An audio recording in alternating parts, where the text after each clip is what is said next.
salaamaaleykum patriote yi maa ngi leen di ziar bu baax a baax bëgg leen wax dara rek tënkal leen lépp fu cool yi lépp jeex. Naby Vision. président Ousmane Sonko mi ngi prison te ni ma leen nga waxee woon rek saa yu ñu xëyee ñun patriote yi ñuy gën a am lu nu metti ndax président Ousmane Sonko ngi ci prison bi mais def leen seen bopp aussi saa yu ngeen yeewoo nguur gi saa yu ñu yeewoo xam ne président Ousmane Sonko ngi prison ñoom ñuy gën a tiit seen peur di gën a augmenter saa yu ñu yeewoo xam ne président Ousmane Sonko ñoom ñi ngi ko téye te nii gën a tiit problème mu libéré ko loonu am nan la ñuy def ba libéré ko ban yoon la ñuy jaar ba libéré ko ñoom fi mu ne danoo jànnaxoo xamuñu ban heure a jot xamatuñ dara ci li ñuy def c'est une bonne chose nag pour ñoom président Ousmane Sonko waxoon na leen dossier bi seen dossier la te di ngeen ko gérer seen bopp te boo xoolee ba léegi dossier bi ñuy naan contumace xale bu jigéen bi ni naa leen du ma tudd turam mësuma ko tudd te du ma ko tudd mukk xale bu jigéen boobu ñu ngi naan ay affaire contumace dañ ci jugé président Ousmane Sonko ba président Ousmane Sonko ne dossier bi seen dossier la di ngeen xam ne ngeen koy gérer te ba léegi ñoom seen dossier la ñu ngi koy gérer seen bopp ñoom ñun ñëpp a ngi toog di leen seetaan mais le 12 bi bu leen fàtte gars yi ñu ngi ñuy dévier ci beneen terrain boo xamante ni pour ñu oyofal le 12 te le 12 waruñu ko oyofal non ni ñu génn def manifestation dara ngeen def ko débat ci réseaux sociaux yi def ko débat ni le 12 ñun li ñuy intéressé xam nga lan la ñu jox président Ousmane Sonko dëgg après appel buy am ak amul ñu koy yéexal ba du doon candidat nan ko def ñoom la rek mais le 12 nan ko joxaat dëgg rek ñu xam ne dossier bi li président Ousmane Sonko waxoon du dañ benn nit a taxaw jël sunu justice bi ñàkk fayda mel na ay góor jigéen ni leen man maay décider Sénégal man sama ndey ak sama baay ñoo liggéey yéen seen ndey ak seen baay duñ dara dëkk justice mooy diriger président de la république du président mooy taxaw den diriger comme amuñu justice ni naa ne daa am benn dossier justice bu ma ne chaque jour ma répété leen ko naa ñëw nag ni leen dossier justice ma leen doon wax mi ngi nii te dina nekk benn bombe. Naby Vision. léegi mu couleur na sax damay xaar rek sama numéro jot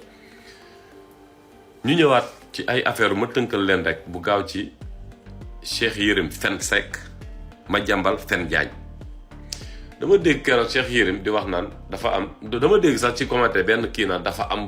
gàdd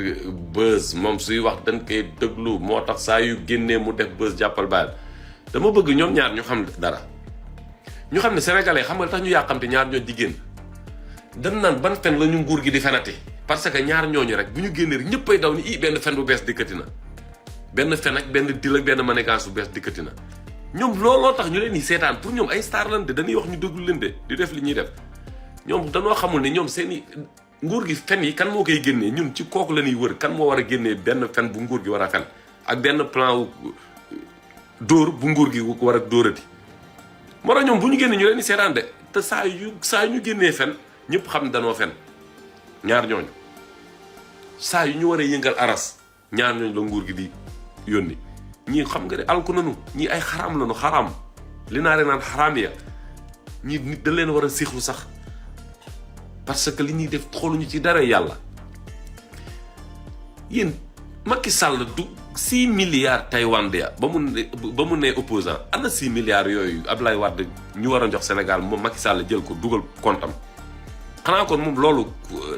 xaalis occulte yooyu financement occulte yooyu kon xanaa moom moo ko doon financé Macky Sall am na financement ya daan jóge Gabon ñu daan financé partem Macky Sall ana financement yooyu parce que financement yi mu yor ñëpp gis nañ ko ay sénégalais yéen li leen traumatisé mooy sénégalais yi jël seen alal di joxe lu gars yi mësul gis ci politique ñu indi ko ci politique yéen loolu moo leen traumatisé ngeen ni nag du fi nekkee mënul ne mën na nekk yàlla mën na tànn yàlla lay jubal faalu li ma yurit yàlla ni lu ma neex laay def yéen yéen a jël yoonu dëng yàlla jàppale leen ci président Ousmane Sonko jël yoonu jub yàlla ni ko aja patriote yi bëgg moom seen bopp yéen monde entier ñëpp a ngi jéem a moom seen bopp Amadou Ba dem France Naby Vision. si ñëwaat contrat yi dul jeex nee na xaalis wu taylewaat Sénégal dëkk bi Macky Sall keroog dem na ñu ni ko yaay nekk suñu envoyé spécial français jël ko yaay nekk suñu envoyé spécial mu jël premier ministre ni ko léegi yow demal signé contrat yi tayleel Sénégal ñu naan leen yéen ñi far APR ak ñii naan sama yoon newul ci politique billaahi bu ngeen jëlu seen carte votel Pastef candidat bu président Ousmane Sonko joxe ngeen votel ko dinañ toog ñun ñëpp naan non su ma yëgoon quoi non dañu doon nax fii kenn mënatu fi nax kenn. Sonko wax na ngeen dégg chroniqueurs yi ngi ci télé yi matin midi soir di wax ngeen dégg journaliste Walf ak yenn site internet yi ay nit ñu diiñe nga fa chroniqueur ak ay journaliste wax nañu ba sonn pour ngeen dégg. patriote yi def nañu vidéo lu ne pour ngeen dégg ngir yàlla war a suuli bu ñu dugg ci erreur bii bu ñu dugg ci erreur bi ñu naa la ñu bëri ngi bitim réew dégg nañu financement wu ñu ni Italie dajale na 100 millions Suisse xawma 22 millions collecte bi tàmbale États-Unis tàmbalee nañu dëkk yëpp tàmbalee nañu nguur ga tiit nag xamuñu lu ñuy wax comme le 12 a ngi waaj a ñëw au lieu ñu def ko débat bu jug kaw di ko waxtaane à partir de tey suba ginnaaw suba le 12 bi na nekk débat bu rëy bi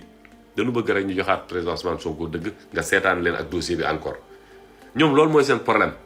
te saa yu Sonko bu ñu xamee président Ousmane Sonko ci kaso bi ñoom dañuy gën a tiit naan mi ngi ci kaso bi mais sénégalais yi koy gën a am cofeel te ñun nañu xamante ni ñan ne ca kaso baag yépp famille yi seeni mbokk famille prisonniers yi seeni mbokk ak seeni xaritu mbokk ak seeni waa koñ ak seeni waa ville seeni waa région jàppale leen ñi nekk ci kaso bi yërëm leen mooy ngeen jëli ji leen seeni carte vote bu jotee ngeen vote contre ñi Macky Sall lu ne mi ngi koy def pour élection war a du am dem nañu ci français nag neexal leen bu ñu sañoon armée française ñooy ñëw wàcc Sénégal pes del taxaw yor seeni kanu jour élection yi ni Amadou Ba gagné saa yi Mali ngi dem yoonam de Burkina mi ngi dem yoonam yeneen dëkk ya teg France càqaj gars yi naan non mënul ne boo leen bàyyee tu peux pas partir ils vont créer dara mënuñu ko créer Sénégal jàmm bu rëy fa am yor ay service d'ordre sécurité yu dëgër këj lu ñu def dañ leen ko defloo mais bu leen liggéey taxee jug kenn mënu leen Afrique bañ on les appelait les Américains de l'Afrique ci gër yi ak njàmbarte déjà amuñu matériel bu doy matériel armement bu doy Sénégal amu ko max leen ko tey ngeen dégg ko. Naby Vision. homme de tenue yu doy amuñu ko te ministre de la justice ministre des forces armées ministre de l'intérieur au lieu mu jug ci yooyu ñu am presque ay 50 à 60 000 hommes de tenue jënd ay armement yu mais non taluñu ko de pour sécuriser seen dëkk de non ñoom seen problème benn nit la Ousmane Sonko yow ñi nga war a protéger ngay dal seen kaw tey naan non am na ay danger yu war a ñëw dikkuñu dem leen gérer ji loolu géej gi. ana fond Covid bi da ngeen di bañ nit ñi wax ci ba ñu ne enquête bëgg a génne fond Covid bi ngeen ni noo xaar ñu demaat ci Ousmane Sonko man dinaa Macky Sall ak waa nguuram fu ñu jullee war nañ di ñaan président Ousmane Sonko trop ndax dégâts bu ñu def génne benn dossier président Ousmane Sonko pour sénégalais yi génn ci sinon yéen jóge ngeen ci nguur gi bu yàgg. moo tax sénégalais yi nañu concentré wu encore concentré wu ci le 12 bii di ñëw ginnaaw suba. pour ñu joxaat président Ousmane Sonko dëgg te ñu def ñun ñëpp suñu focus mooy président Ousmane Sonko ak prisonnier politique yi ñëpp a ngi ci kaso bi te ñun ñii lañu yaakaar tey la président Ousmane Sonko war a xam ne nekk li mu doon xeex yëpp dëgg la. candidat yi fi ne yëpp nag je les respecte mais ñoom ñëpp ba président Ousmane Sonko di jug 2019 ba léegi di reyante lu ne mu koy daj ñoom ñëpp a ngi nelaw ku nekk a ngi sa wetu jeeg wala ku ne yaa ngi liggéey di ñëw toog di def say discours yi ndaw toogaat fi nga toog président Ousmane Sonko di wax ak sénégalais matin midi soir. parce que wër Sénégal yëpp def nemmeeku tour bu rëy ba wër ndomba Sénégal ba pare wër ndomba ak nemmeeku tour ñu def nañ ko bu yàgg Macky Sall boo ko teree président Ousmane Sonko parce que dafa wër Sénégal yëpp ba nii massifié nañu Sénégal bi yëpp ñu ngi ci nemmeeku tour bu rëy looloo leen perturbé ñi naan ay fonds bu jugee Qatar ak jugee fii ay fen la yooyu yëpp amul wax leen ko man zëy amul ñu gars yi ñu concentré wu focus encore bañ ñu yóbbu ci yenn terrain yi yéen président bu def yéen déclaration patrimoine ni 8 milliards laa am yéen loolu rek doy na dossier 8 milliards laa am foo ko jëlee dan ma ko may ki la ko may ni day fen may ma ko léegi noonu wax fan la ko jëlee fan la ko may ak nan la ko may yéen président bi mën na dàqa fen ñëpp waxul loolu fan la ko jëlee ñun ñu ne fi di wax ay dossiers yu ñàkk fayda yoo xamante ne amul existé wul ñaari fenkat yi moom yaakaar dañoo am buzz moo tax ñu leen di seetaan moo tax ñuy wax ci ñoom yéen bu ñu waxee ci yéen sax dans le bon sens mu mën a nekk mais saa yu fen waree génne yéen a koy génnee. Naby Vision. ok sama gars yi maa ngi leen di bëgg bu baax wasalaam.